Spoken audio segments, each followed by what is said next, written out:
Assalamualaikum warahmatullahi wabarakatuh. Saya, Muhammad Rafiq Farida, calon guru penggerak Angkatan 7 Kabupaten Trenggalek, akan memaparkan tugas 1.4.A.4.2, teori motivasi, hukuman dan penghargaan, serta restitusi. Tujuan pembelajaran.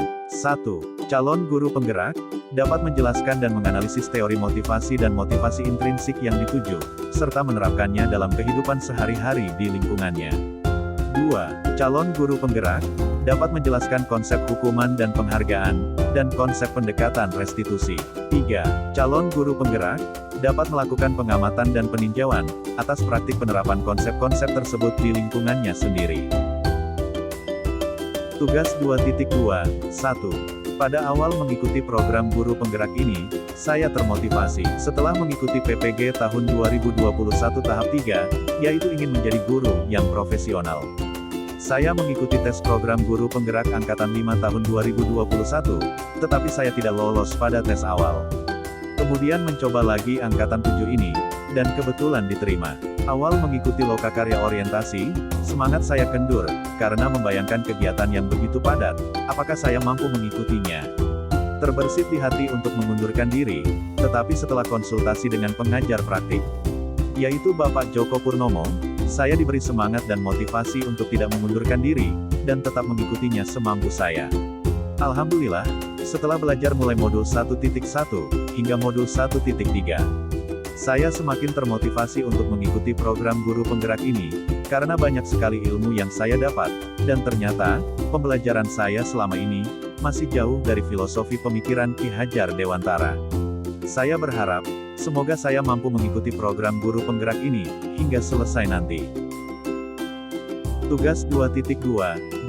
Sebagai seorang guru, saat Anda hadir mengajar di kelas tepat waktu, motivasi apakah yang mendasari tindakan Anda? Jawaban: motivasi saya datang tepat waktu di sekolah karena ingin menjadi orang yang menghargai waktu. Menghargai diri saya sendiri sebagai teladan bagi murid-murid saya, karena saya percaya bahwa tindakan saya ini akan dicontoh oleh murid-murid saya.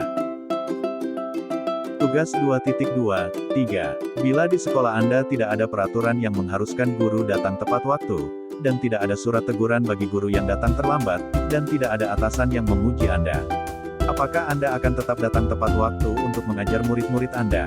Jelaskan alasan Anda. Jawaban: saya akan tetap datang tepat waktu di sekolah, meskipun tidak ada aturan yang memberikan surat teguran bagi guru yang datang terlambat.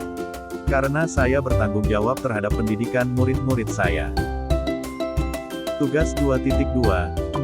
Menurut Anda, dari ketiga jenis motivasi tadi, motivasi manakah yang saat ini paling banyak mendasari perilaku murid-murid Anda di sekolah? Jelaskan. Jawaban: murid-murid di sekolah saya kebanyakan berperilaku pada motivasi yang kedua. Apabila diberi tugas dan diberitahu akan dinilai, mereka akan bersemangat mengerjakannya. Sebaliknya, jika hanya diberi materi, mereka seolah-olah malas mengembangkannya. Tugas 2.2.5.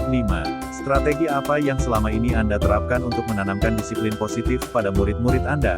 Bagaimana hasilnya pada perilaku murid-murid Anda? Jawaban: memberikan teguran, yang dapat memberikan semangat untuk tidak mengulangi lagi, apabila murid melakukan ketidakdisiplinan di sekolah. Dengan pendekatan persuasif, dan dengan komunikasi yang baik, murid akan berubah berperilaku yang positif. Tugas 2.2.6. Nilai-nilai kebajikan apa yang Anda berusaha tanamkan pada murid-murid Anda di kelas dan sekolah Anda? Jawaban: nilai-nilai kebajikan yang berusaha saya tanamkan pada murid-murid saya adalah beriman, bertakwa kepada Tuhan Yang Maha Esa, dan berakhlak mulia, mandiri, bernalar kritis, berkebinekaan global, bergotong royong, dan kreatif. Karena nilai-nilai tersebut menjadi dasar dalam hidup bernegara di negara kesatuan Republik Indonesia, dan tidak akan lekang dengan perkembangan zaman. Pertanyaan reflektif. Iva kurang menguasai pelajaran matematika, sehingga pada saat pelajaran tersebut berlangsung, dia lebih banyak berdiam diri atau menggambar di buku pelajarannya. Pada saat guru matematikanya, Pak Seno, menanyakan pertanyaan, Iva menjadi gugup, dan tak sengaja menjatuhkan tasnya dari kursi, serta tiba-tiba menjadi gagap pada saat berupaya menjawab. Seluruh kelas pun tertawa melihat perilaku Iva yang bicara tergagap dan terkejut tersebut. Pak Seno pada saat itu membiarkan teman-teman IVA menertawakan IVA yang tergagap dan malu luar biasa, dan malahan minta IVA untuk maju ke depan dan berdiri di depan kelas sambil menunjuk hidungnya karena tidak bisa menjawab pertanyaan Pak Seno. Kelas makin gaduh, dan anak-anak pun tertawa melihat IVA di depan kelas memegang ujung hidungnya. Jawablah kedua pertanyaan di bawah ini. 1. Apakah Anda setuju dengan tindakan Pak Seno terhadap IVA? Mengapa? 2. Menurut Anda, tindakan Pak Seno terhadap IVA adalah sebuah hukuman atau konsekuensi. Mengapa? Jawaban. 1. Saya tidak setuju dengan tindakan Pak Seno, karena tidak sesuai dengan filosofi Pak Ki Hajar Dewantara di mana guru perannya yaitu menuntun murid. Setiap murid pasti memiliki kelebihan dan kekurangan dalam kompetensi setiap mata pelajaran. Mungkin IVA lebih unggul kompetensinya dalam mata pelajaran yang lain. Jadi peran Pak Seno menuntun IVA agar dapat mengembangkan potensinya dalam mata pelajaran matematika tanpa menyakiti hatinya atau bahkan membuli di depan teman-temannya. 2. Menurut saya tindakan Pak Seno termasuk sebuah hukuman karena tidak ada kesepakatan sebelumnya di awal pembelajaran. Pertanyaan reflektif.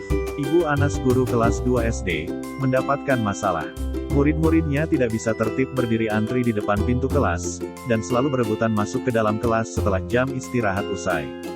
Ini tentunya sangat mengganggu proses pembelajaran, di mana kelas tidak dapat mulai tepat waktu, karena Ibu Anas sibuk menenangkan murid-muridnya untuk waktu cukup lama.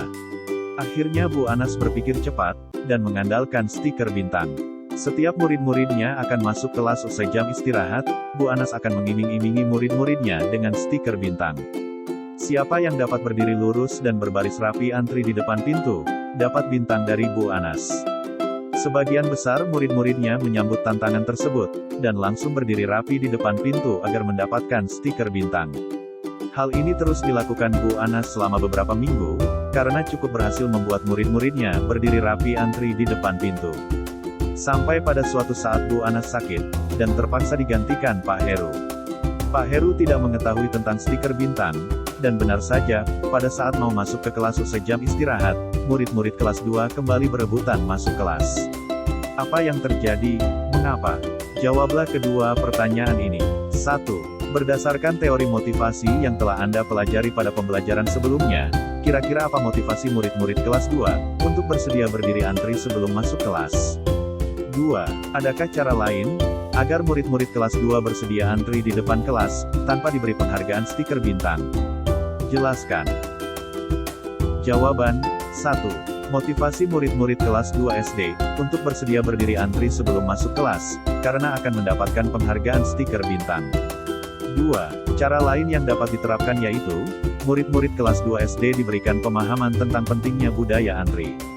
Mereka diberi motivasi dari dalam diri mereka sendiri, intrinsik, bagaimana pentingnya budaya antri, yang tidak akan merugikan dirinya sendiri maupun orang lain, yang mana, karakter budaya antri tersebut akan tetap mereka terapkan sampai nanti mereka dewasa. Tugas 2.2.7. Bacalah ke-8 pembahasan tentang dihukum oleh penghargaan, yang dirangkum dalam kotak pada halaman sebelumnya. Rangkuman itu berisi pertanyaan-pertanyaan, atau hasil penelitian, yang dikumpulkan oleh pakar pendidikan Alfikon. Pilihlah 2 kotak yang berisi pernyataan, atau hasil penelitian, yang paling menarik atau menantang untuk Anda. Tuliskan tanggapan Anda terhadap pernyataan atau hasil penelitian yang Anda pilih tersebut. Jawaban. Pengaruh jangka pendek, karena murid melakukan sesuatu hanya bergantung pada penghargaan yang diberikan, dan ketika tidak diberi penghargaan, mereka enggan melakukannya. Jadi, perilaku tersebut hanya karena pamrih, dan tidak berlangsung dalam jangka waktu yang lama. Penghargaan mematikan kreativitas, karena murid yang dijanjikan dengan penghargaan, atau hadiah, kreativitasnya akan berkurang, dibandingkan dengan murid yang tidak dijanjikan dengan penghargaan atau hadiah.